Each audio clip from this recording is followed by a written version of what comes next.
สบายดีพี่น้องที่ลาวเนี่ยไทยนำนอกประเทศต่างประเทศมันลงมาเห็ดเวียกในงานอันนี้เตรียมงานสัปดาห์ที่ศพของคุณแม่ขาวยังอีก2-3 มื้อวันที่19คือว่าเป็นมื้อถวายพระเพลิงมันคือว่าพวกเขากำลังการเตรียมเด่นพระศิริวัตรเป็นก็กำลังจัดช่อง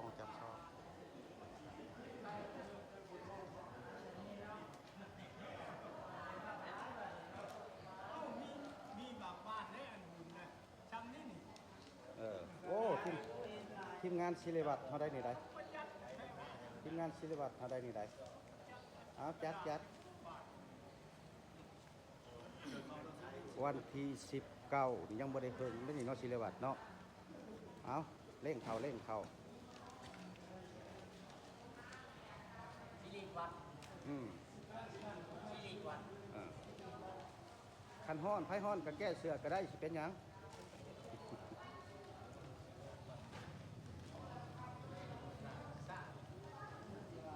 นี่เจ้าอธิการวัดบ้านมะม่วง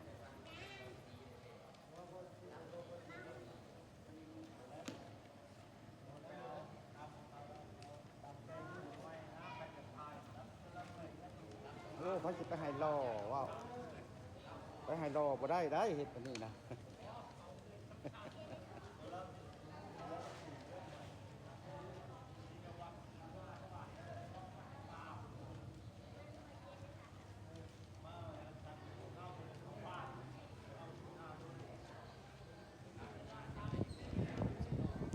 ให้น้องลูกหลานกำลังหลั่งลงมา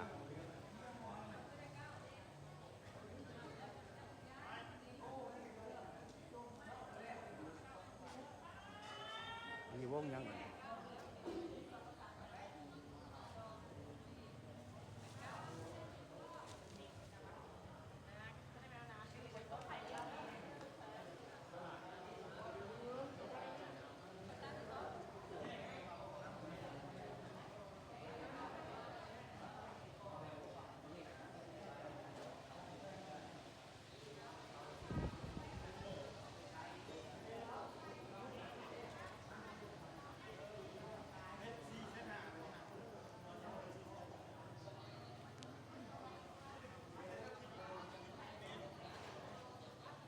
วันที่19เป็นมื้อสงกรานต์นี่พี่น้อง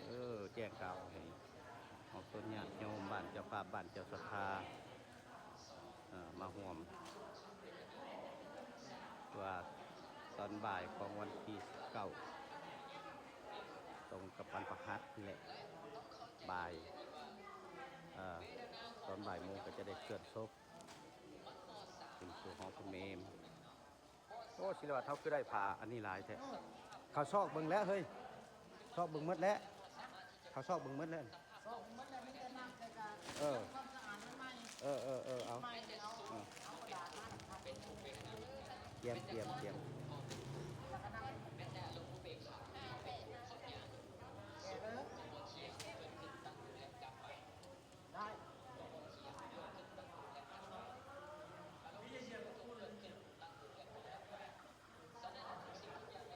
ไปเบิ่งกลุ่มมหาเหล็กอ๋อนี่ครับ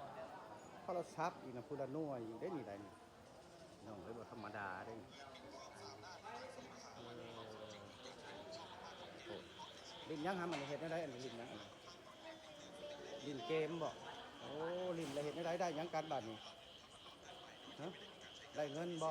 หรือลิ้นม่วนซื่อฮะโอ้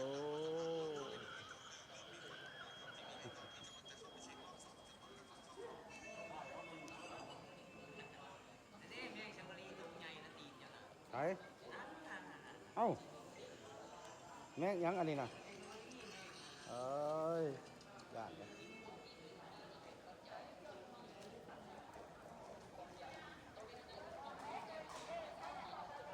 ฮะเอาเลยใช้อะไรกรรมการเท่านั้นนะคุณจด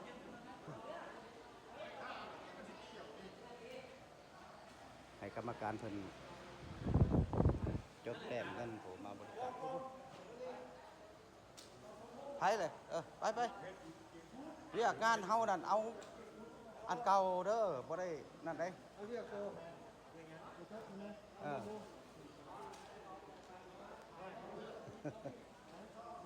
คงอันการจัดตั้งเฮานั่นคงหางการจัดตั้งเฮาน่ะเอาอันเก่าเพราะว่างานหลังเนี่ยพอเกี้ยงก็บ่ทันได้พอฮอด2 เดือนซ้ำพี่น้อง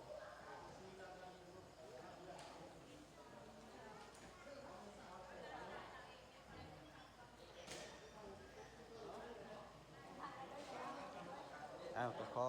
ข่าวถึงคนญาติโยมเนาะที่อยู่บ้านใกล้และบ้านไกลคือว่าในมื้อวันที่19ตรงกับวันปากฮาดเป็นมื้อสงสการหรือว่ามื้อถวายพระเพลิง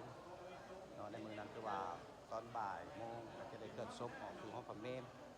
และ3 โมงก็คือว่าจะได้ถวายพระเพลิงน้องของคนญาติโยมพี่น้องป้องปลายอยู่ไกลให้ขอเชิญมาพร้อมกันบ่ได้มีโอกาสบ่ได้มีเวลาทั้งศิริวัตรน้องนกเขียนอะไรนี่ได้ศิริวัตรโลได้ขับมาห่วมมาได้นี่ได้โอ้ยขอบใจหลายๆเด้อศิริวัตรโลเด้อ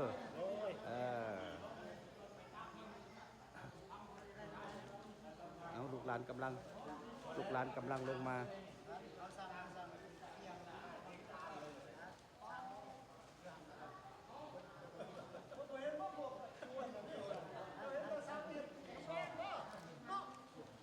แล้วได้นี่เนาะเจ้าไหนแล้วบ่ศิริวัตรเจ้าไหนแล้วบ่นี่